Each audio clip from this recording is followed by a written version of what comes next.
They believed they were the only Deathworlders. Then humans appeared. 1. The Deathworlders. For centuries, the Zyrrak Dominion carried a dark reputation in the galaxy.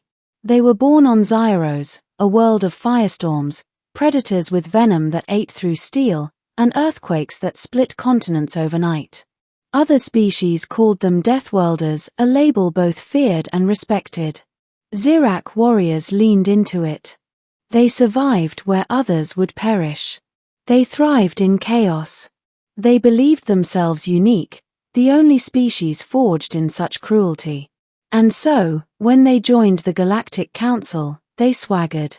They sat in chambers with talons scraping marble floors, reminding the softworlders that civilization was built on the bones of those too weak to endure.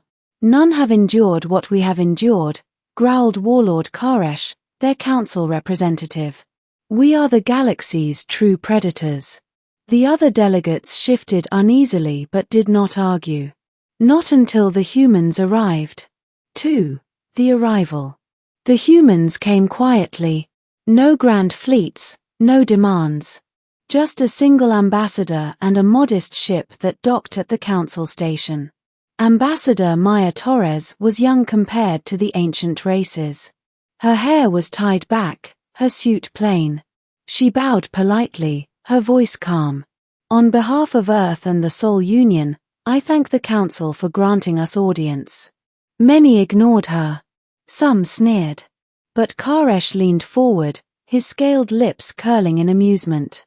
And what world births you, little mammal? He asked. Some paradise of green fields and gentle rain.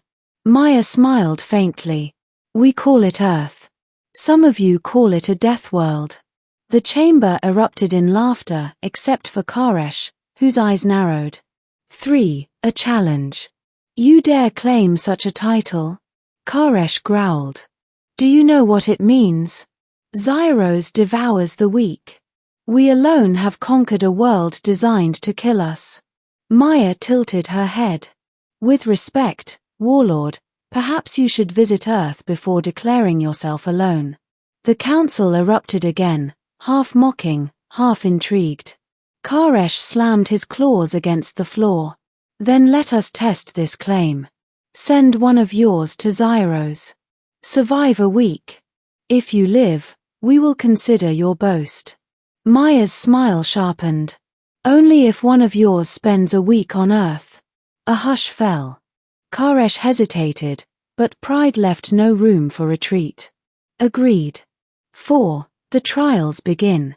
2 warriors departed that night, a Zyrrak champion named Drex, scales like obsidian, and a human marine named Sergeant Daniel Holt, broad-shouldered and scarred.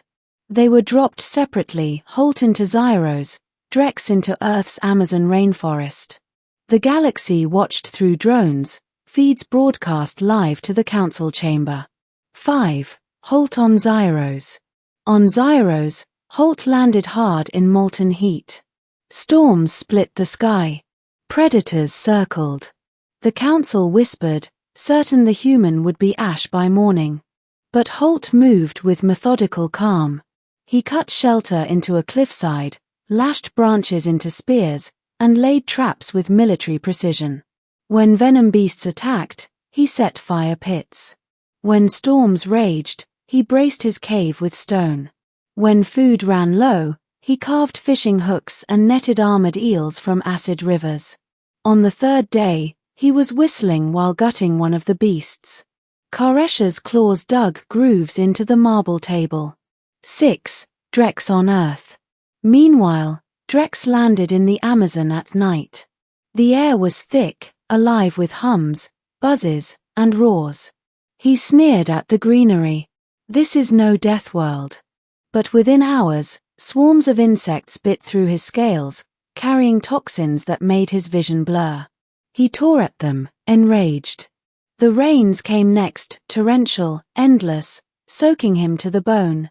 His fire sputtered and died. He sought higher ground, only to stumble into a jaguar's territory.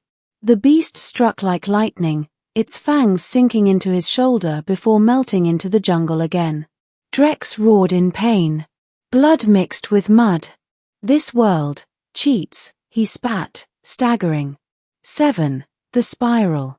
On Zyros, Holt thrived. He built a fortified camp, marked trails, even trained a captured predator to guard his perimeter. On Earth, Drex deteriorated. Fever burned through him. He hacked blindly at vines, only to discover some dripped acid sap that seared his scales. He tried drinking from a river and vomited for hours. By day 5, he was crawling. By day 6, he lay shivering beneath the canopy, the jungle's noises closing in like laughter. 8. The 7th day.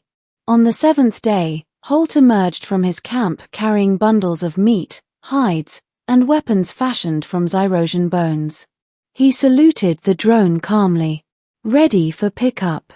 Drex, by contrast, was found unconscious, half-dead, and swarming his wounds. Only emergency medics saved his life. The council chamber was silent as the feeds ended. 9. The reckoning. Maya stood, her hands folded neatly.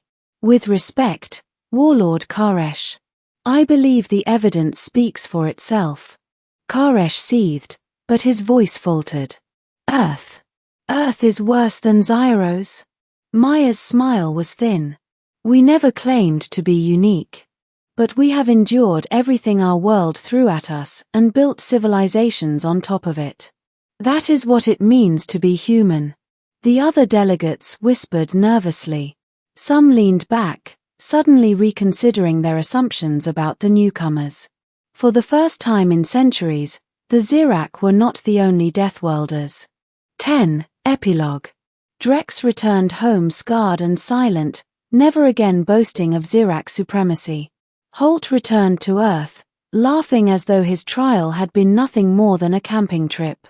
And across the galaxy, a new phrase spread. They believed they were the only Deathworlders until humans appeared.